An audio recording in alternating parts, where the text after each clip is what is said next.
Hey everyone, welcome back to the channel. Today, we'll break down the 12 essential steps to write your own play script, complete with examples to help you. Before we jump into writing, let's understand what a proper play script looks like. Every professional script has 4 key components. First, the title page. This is your script's first impression. When a director finds your script on their desk, this page tells them everything they need to know at a glance. Here's what goes on your title page. The title, centered and either underlined or capitalized. Below that, by, followed by your name, also centered. In the bottom corner, add your contact information. For students, this might be your class name or period number. In the professional world, it's your email and phone number.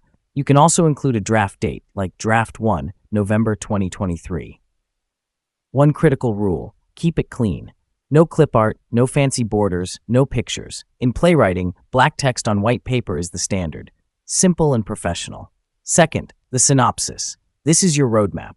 Before a director commits to reading your entire 30-page script, they read the synopsis to see if the story makes sense.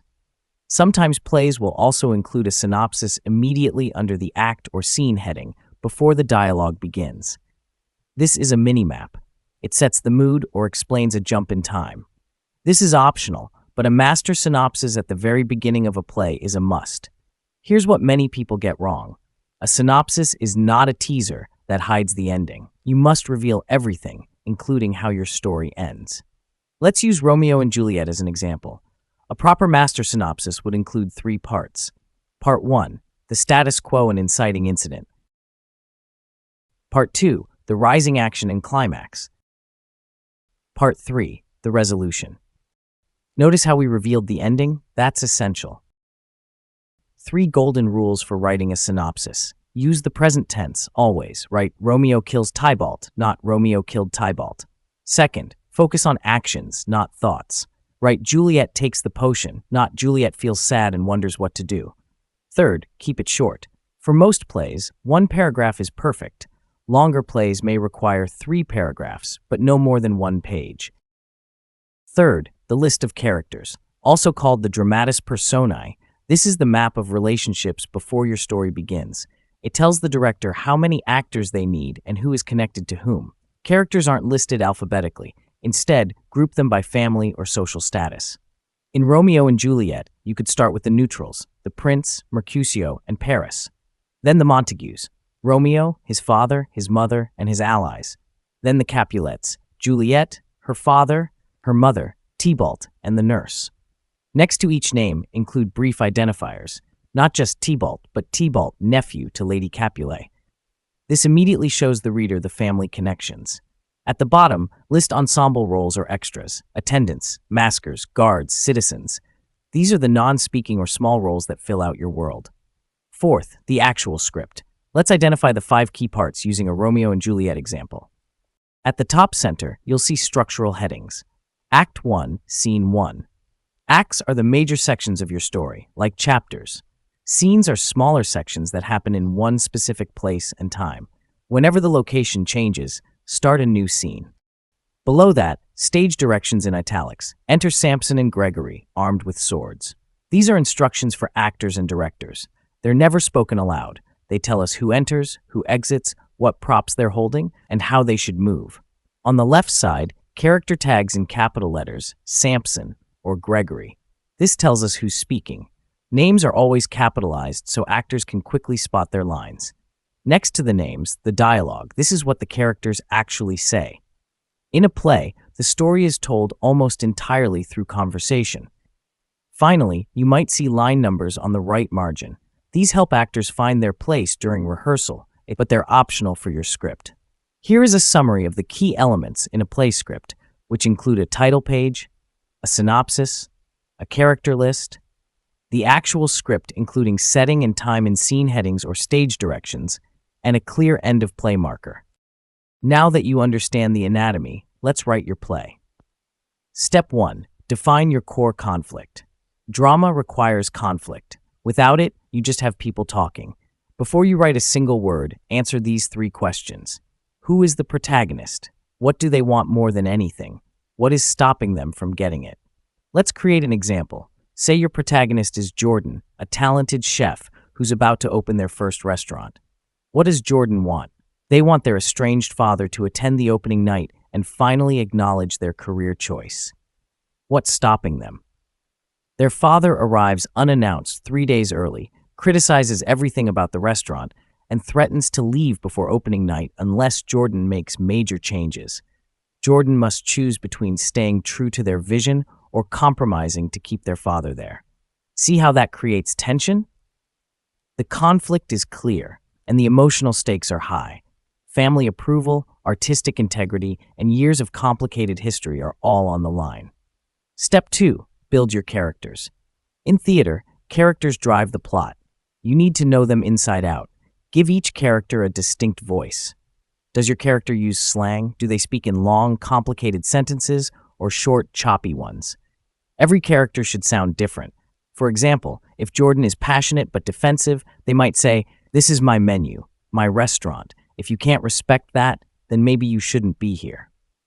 But if their sous chef, Casey, is diplomatic and practical, they'd say, "Maybe we could find a middle ground, one signature dish that bridges both styles." See how those voices are completely different? Also, give every character a reason for being in each scene. Nobody should walk on stage just to be there. Create a short profile for your main characters. What's their goal? What's their obstacle? What secret are they hiding? What's their biggest flaw? And what will they change or refuse to change by the end? Step 3. Choose a title. A strong title gives your play identity and hints at its theme, tone, or conflict. You can use a central metaphor, like the glass menagerie. You can use a key object, like the crucible. You can use a character's name, like Hamlet. You can use a situation, like Waiting for Godot or Death of a Salesman. Or you can use a question, like Who's Afraid of Virginia Woolf? For our example about Jordan and the restaurant opening, you might call it the opening night or the last course or table for two. Keep it memorable and pronounceable. Make sure it matches the tone, and test it by saying out loud. You can always refine the title later, but brainstorming early helps shape your script. Step 4. Choose your structure. Decide on the length and scope of your play. A 10-minute play is one continuous scene, usually in real time. It focuses on one specific moment of change, perfect if you're just starting out. A one-act play runs 30 to 60 minutes. It can have multiple scenes, but generally follows one strong arc without a pause or stop. A full-length play is 90 minutes or more, usually divided into 2 or 3 acts with an intermission. This allows for subplots and major set changes. Also consider practical elements. How many characters can you realistically cast? How complex can your set be? Is your play budget-friendly to produce? For our Jordan restaurant story, a one-act play with 3 or 4 scenes would work perfectly. Simple set, a restaurant kitchen and dining room. Step 5. Outline the scenes. Don't just start writing. Create a beat sheet. This is a list of events or actions that will happen in the play. Beats are not the same as scenes. A scene is defined by a change in time or place, but a beat is a moment where the action or emotion shifts. Here's an example of a beat sheet for our Jordan the Chef example. Step 6. Write the zero draft. Now it's time to write, but don't worry about perfection yet. Focus on getting the dialogue down. The key here is subtext. Text is what they say. Subtext is what they mean. For example, if Sarah says I'm fine, she usually means I am absolutely not fine. Here's a pro tip. Enter late, leave early. Start your scene in the middle of the action and end it as soon as the main point is made. Don't write hellos and goodbyes unless they're crucial to the plot. Take a look at the examples on screen. See the difference? Cut the small talk and jump straight into the conflict. Step 7. Master the layout. The playwriting format is specific and designed to be easy for actors to read while holding a script. You already know the anatomy, the character names, the dialogue, and the stage directions. But now we need to put those parts together using the strict rules of the theater. Let's look at an example on the screen now. You can see that this format is clean and easy to read. Step 8. Write stage directions sparingly. Remember, novels describe what characters are thinking. Plays describe what they are doing. Stage directions should clarify essential actions, entrances, exits, and mood, but leave room for directors and actors to interpret. Here's a bad example. Jordan looks at their father and remembers all the times they were criticized as a child. The audience can't see that memory. Here's a good example. Jordan looks at their father. Their hand trembles. They grip the counter to steady themselves, then turn back to chopping. This is a visual action an actor can perform that shows the emotional impact. Keep stage directions short and functional. Trust your actors to bring emotion to the words. Step 9, the read aloud test. This is the most critical step. You must read your script out loud. Dialogue that looks perfect on paper often sounds robotic when spoken. If you stumble over a sentence while reading, an actor will stumble over it on stage. Gather some friends or classmates and do a table read. Listen for places where the dialogue sounds unnatural. Notice which lines get laughs or gasps. Pay attention to pacing. Does a scene drag? Does a moment need more breathing room? This step will reveal more problems than any amount of silent editing. Step 10, the polish. Now go back through your script and cut ruthlessly. Remove unnecessary adjectives in stage directions. Instead of "she walks slowly and sadly to the door," write "she walks to the door." Pauses. Trim monologues that go on too long. If a character is speaking for more than half a page, you're probably losing your audience. Ensure every line moves the story forward or reveals character. If a line doesn't do one of those two things, cut it. Here's a revision checklist. Does each scene have a clear objective? Does the dialogue reveal character and conflict, not just exposition? Is the pacing varied, with a mix of short and long scenes? Are stage directions minimal and clear? Would the play be producible with your intended resources? Does the ending answer the dramatic question in a satisfying way? Step 11, get feedback and rewrite. Share your script with directors, actors, or a writer's group. Don't be defensive. Accept their notes, especially about blocking and practicality. If possible, organize a staged reading. Invite a small audience and watch their reactions. Do they laugh where you intended? Do they lean forward during tense moments? Do they seem confused anywhere? Use this feedback to rewrite. Professional playwrights often go through 10 or more drafts before a play is produced. Rewriting is where good plays become great. Step 12, prepare the final copies. You need 2 versions of your script. The submission copy is the final polished draft.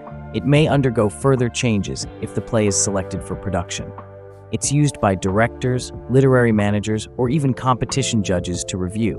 And it's often blind, meaning there is no personal information about the writer on there. This is to ensure anonymous reading and fair assessment of the play. Once your script is accepted or chosen for production, the submission copy becomes the basis for creating the production copy. The production copy is the final copy of the script that will be performed.